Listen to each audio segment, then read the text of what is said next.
ഇപ്പോൾ വരുന്ന ഒരു സുപ്രധാനമായിട്ടുള്ള റിപ്പോർട്ട്, ഇന്ത്യ നോട്ടാം പ്രഖ്യാപിച്ച് 10 ദിവസം നീളുന്ന സൈനിക അഭ്യാസങ്ങൾക്ക് തയ്യാറെടുക്കുന്നു പാകിസ്ഥാന്റെ അതിർത്തിയിൽ നിന്നുള്ള റിപ്പോർട്ടുകൾ നമുക്കിപ്പോൾ ലഭിക്കുന്നു. Several new NOTAMs have been issued for live firing drills over the Arabian sea involving the Indian air force, navy and army. Something big is brewing എന്നാണ് ഈ റിപ്പോർട്ട് സൂചിപ്പിക്കുന്നത്. അതായത് ഇന്ത്യ ഇപ്പോൾ നോട്ടാം പ്രഖ്യാപിച്ചിരിക്കുന്നത് അറേബ്യൻ സീയുടെ വിവിധ ഭാഗങ്ങളിലാണ്. സർക്രീക്ക് അടക്കമുള്ള ഭാഗങ്ങൾ പാകിസ്ഥാൻ അടക്കം വളരെ വലിയ രീതിയിൽ കയ്യേറുന്നു എന്നുള്ള റിപ്പോർട്ടുകൾ നേരത്തെ തന്നെ പുറത്തു വന്നിരുന്നു. ഈ ഒരു സാഹചര്യത്തിൽ ഇന്ത്യ ഇപ്പോൾ സർക്രീക്ക് അടക്കമുള്ള പ്രദേശങ്ങളിൽ നോട്ടാം പ്രഖ്യാപിച്ച് അവിടെ വലിയ മിസൈൽ പരീക്ഷണങ്ങൾ നടത്താൻ പോകുന്നു എന്ന റിപ്പോർട്ടുകളാണ് നമുക്ക് ലഭിക്കുന്നത്.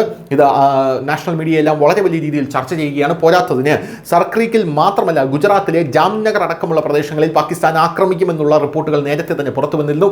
അസീം മുനീറാണ് ഇത് പറഞ്ഞിരുന്നത്. അതായത് ജാംനഗർ റിഫൈനറി ഞങ്ങൾ തകർക്കും എന്ന് അസീം മുനീർ പറഞ്ഞ ആ ഒരു സാഹചര്യത്തിൽ അവിടെ അടക്കം വലിയ രീതിയിലുള്ള മിസൈൽ പരീക്ഷണങ്ങൾ നടത്താനുള്ള ഇന്ത്യയുടെ ഒരു നിലവിലുള്ള ഒരു തീരുമാനമാണ് ഇതിന് പിന്നിലെന്നാണ് അറിയാനായിട്ട് സാധിക്കുന്നത്. പോരാത്തതിന് ഇപ്പോൾ നമുക്ക് ലഭിക്കുന്ന വിവരങ്ങൾ അനുസരിച്ച് മുംബൈ തീരത്തടക്കം ഈ നോട്ടാം ഇത് ആപ്ലിക്കബിൾ ആണ് എന്നാണ് നമുക്ക് അറിയാൻ സാധിക്കുന്നത്. പോരാത്തതിന് മുംബൈ തീരം, നമ്മുടെ ഗുജറാത്തിൻ്റെ തീരങ്ങൾ, സർക്രീക്ക്, അവിടെ നിന്ന് നേരെ താഴേക്ക് വരുമ്പോൾ കർണാടക അടക്കമുള്ള പ്രദേശങ്ങളിൽ വലിയ രീതിയിലുള്ള നോട്ടാം പ്രഖ്യാപിച്ചിട്ടുണ്ടെന്ന് മനസ്സിലാക്കാൻ സാധിക്കുന്നു. അപ്പോൾ വലിയ ഒരു സൈനികാഭ്യാസമാണ്. ഈ സൈനികാഭ്യാസം എന്ന് പറയുമ്പോൾ കര, നാവിക, വ്യോമസേന മൂന്നും സംയുക്തമായി നടത്തുന്ന ഒരു സൈനികാഭ്യാസമാണ് നടക്കാൻ പോകുന്നത് എന്നുള്ള റിപ്പോർട്ടുകളാണ് നമുക്ക് ലഭിക്കുന്നത്. News desk, news Malayalam.